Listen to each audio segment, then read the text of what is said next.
নমস্কার, আমি অঙ্কিতার মা। জানো তোমার খুব ছোটবেলায় বিয়ে হয়ে যায়, তাই খুব বেশি বন্ধু বান্ধবের সাথে আমার কোনো সম্পর্ক নেই। এখন আমার মেয়েই হচ্ছে আমার প্রিয় বন্ধু।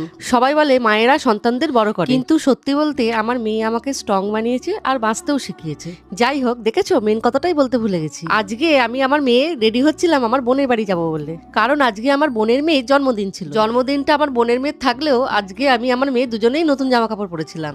আজকে যে আমি শাড়িটা পরে আছি আর আমার মেয়ে যে টপটা পরে আছে, এই দুটো জামা কাপড়ই কিন্তু মিশো অ্যাপ থেকে কেনা। ড্রেসের লিঙ্ক আমি অলরেডি দিয়ে দিয়েছি ইউটিউবের কমিউনিটি পোস্টে, আর ফেসবুক থেকে ভিডিওটা দেখে থাকলে ফেসবুকের কমেন্ট বক্সে দেওয়া আছে, লিঙ্কটা তোমরা চেক করে নিও। জানো তো আমার মেকআপ সম্পর্কে কোনো আইডিয়াই নেই, তাই আমার মেয়ে আজকে আমাকে সাজিয়ে দিচ্ছিল। সামান্য আমি আমার বোনের বাড়ি যাব, ও দেখো আমাকে পুরো বিয়ে বাড়ির মেকআপ করিয়ে দিচ্ছে। আরে মা, এখন তো তুমিও ইউটিউবার হয়ে গেছো, তাই এখন কিন্তু তোমাকে একটু সেজেগুজেই থাকতে হবে। বাই দ্য ওয়ে, আজকে মাকে সাজাতে সাজাতে আমিও কিন্তু রেডি হয়ে নিলাম, আর সব শেষে অ্যাপ্লাই করেছিলাম একটুখানি পারফিউম। আর এটা হচ্ছে মাসির বাড়ি যাওয়ার জন্য আমার আর আমার মায়ের ফাইনাল লুক। কিরকম লাগছে আমাদের দুজনকে অবশ্যই কিন্তু জানিও। আর হ্যাঁ, মা তো তোমাদের বলে দিয়েছে, তারপরেও বলে দিই, আমাদের জামা কাপড়ের লিঙ্ক কিন্তু আমরা অলরেডি শেয়ার করে দিয়েছি, তাই চেক করতে একদমই ভুলো না। আজকে কিন্তু আমার মাসির বাড়িতে আমি আর আমার মা একা যাচ্ছিলাম না, আমাদের সাথে যাচ্ছিল আমার ভাইও। তোমাদের মনে অনেকেরই কোয়েশ্চেন ছিল এটা আমার নিজের ভাই কিনা। আর হ্যাঁ, এটা কিন্তু আমার নিজেরই ভাই। আমার মায়ের কিন্তু